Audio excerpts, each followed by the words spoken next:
Vamos iniciar agora a parte 2 dos impostos da competência privativa. Estávamos olhando os impostos da União e o próximo imposto da União é o nosso ITR, Imposto sobre a Propriedade Territorial Rural. É importante atentar aqui que não é imposto sobre a propriedade predial e territorial rural, é só territorial rural. No caso do IPTU, a gente vai estudar, é imposto sobre a propriedade predial e territorial urbana. Na verdade, nós temos uma divisão dos bens imóveis, né, bens por natureza e por acessão física. Imóvel por natureza é aquela terra nua, sem considerar o que foi edificado, construído, acrescido. E o imóvel por acessão física é aquilo que foi acrescido ao terreno, construído. Então, o terreno onde está a sua casa é imóvel por natureza. A casa construída é imóvel por acessão física. Muito bem. Então, vamos lá. Qual é o fato gerador do ITR? O fato gerador é a propriedade, o domínio útil ou a posse. Propriedade, domínio útil ou posse. 3 matérias tributáveis no fato gerador. Propriedade, domínio útil ou posse. De imóvel por natureza. Então, observe que o ITR só incide sobre o imóvel por natureza. Não incide sobre as edificações, construções acrescidas ao terreno rural. Por isso, o seu nome é Imposto sobre a Propriedade Territorial Rural. Só incide sobre o imóvel por natureza. Então, se eu tenho 2 propriedades rurais idênticas, uma no valor de 100 mil e outra porque eu tenho uma casa construída no valor de 130 mil. A base de cálculo do ITR de ambas é a mesma, 100 mil. Porque os 30 mil que foram os acréscimos de bens por acessão física, construções, etc., não entram na base de cálculo do ITR, porque ele incide sobre imóvel por natureza tão somente. Por isso, imposto territorial rural. Muito bem. Então, este é o fato gerador. 3 matérias tributáveis, a propriedade, o domínio útil ou a posse. Depois nós temos o contribuinte. É o proprietário, no caso da propriedade, o titular do domínio útil, que é o chamado enfiteuta, e o seu possuidor a qualquer título, no caso da posse. Como são 3 matérias tributáveis, propriedade é o proprietário, domínio útil é o titular do domínio útil e o possuidor, no caso da posse. 3 possíveis contribuintes. A base de cálculo, conforme eu falei com vocês, é o valor fundiário. O que é o valor fundiário? É o valor da terra nua, sem considerar o que foi acrescido ao terreno. Este é o valor fundiário. É o valor da terra nua, porque o imposto só incide sobre imóvel por natureza. Legal? E aí, ou seja, o valor do solo com a sua superfície, os seus acessórios e adjacências naturais, compreendendo árvores, frutos, etc. O imposto só incide sobre imóvel por natureza, não entrando na base de cálculo as construções e demais imóveis por acessão física.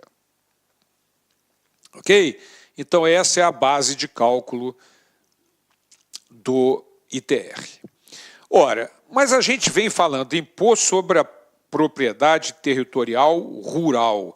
E no caso do IPTU, que a gente vai estudar, imposto sobre a propriedade predial e territorial urbana. Mas que diabo é imóvel rural ou imóvel urbano para efeito do ITR, da incidência do ITR e do IPTU? Isso é um típico conflito de competência. A União quer exercer a sua e o município quer exercer a sua no que diz respeito ao IPTU e da União com relação ao ITR. e conflito de competência, nós já estudamos no artigo 146, inciso 1 da Constituição, é matéria reservada à Lei Complementar Federal. Então, cabe à Lei Complementar Federal estabelecer o que é imóvel rural, o que é imóvel urbano, para efeito de tributação. E, neste caso, é o nosso CTN que define. Então, vamos lá. A pergunta é essa. Afinal, o que é imóvel rural ou urbano para efeito de tributação? Está lá o Borbinha perguntando.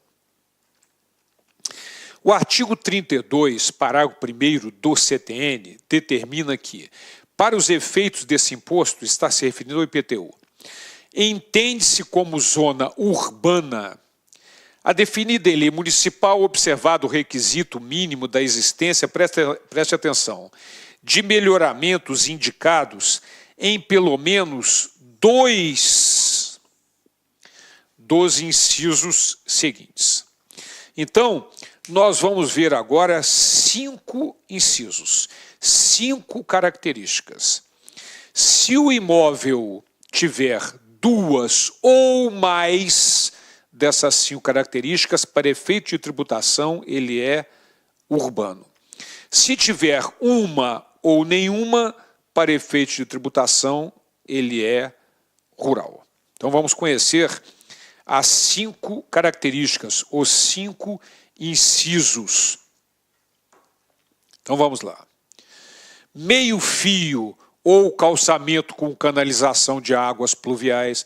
Ah, mas eu vou ter que decorar isso, Borba. Lógico que vai. Tem que decorar, não tem jeito.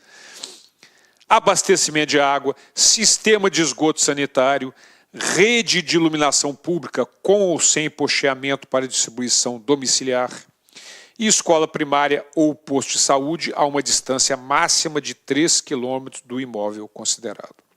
Então, minha gente, se tiver 2 ou mais dessas 5 características, o imóvel para efeito de tributação, segundo o CTN, é urbano. Se tiver uma ou nenhuma, o CTN considera imóvel rural e passa a incidir o ITR. Ok? Mas tem um detalhezinho ainda. O parágrafo 2º do artigo 32 determina que a lei municipal, aí deixou a critério do legislador municipal, pode considerar urbanas as áreas urbanizáveis constantes de loteamento aprovado pelos órgãos competentes, destinado à indústria, comércio ou residência, etc., mesmo que localizado fora das zonas definidas. Então, o que acontece? Vou voltar aqui.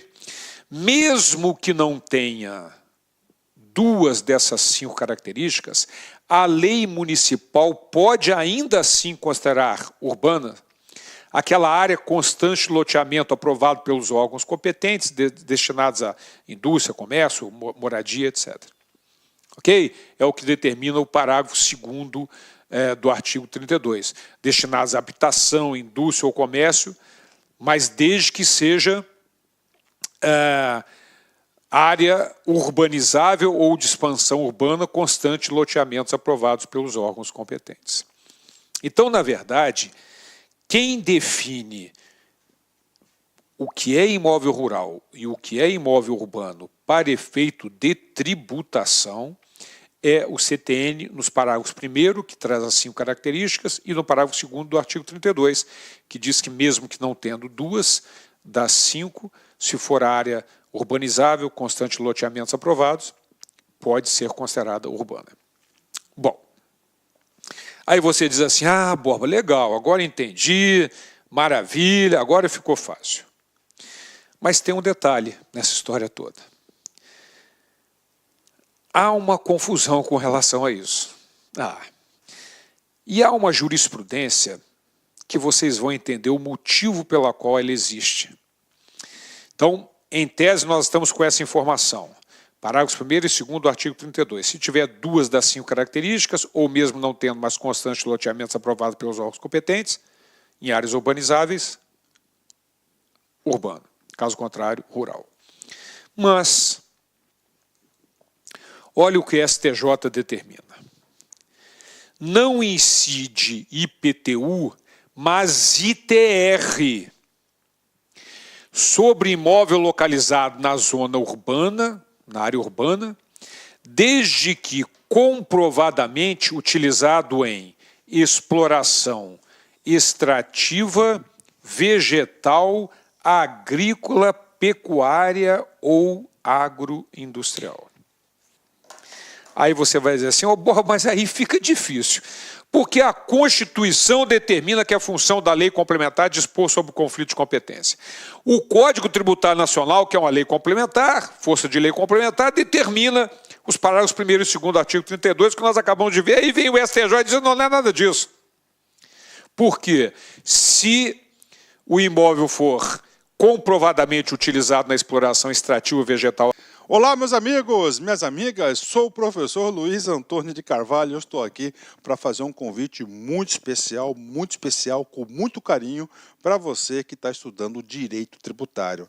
Vocês viram? Perceberam, claro, que o nosso professor de Direito Tributário é nada mais e nada menos do que o professor Cláudio Borba. Cláudio Borba, que inclusive é auditor fiscal da Receita Estadual do Rio de Janeiro.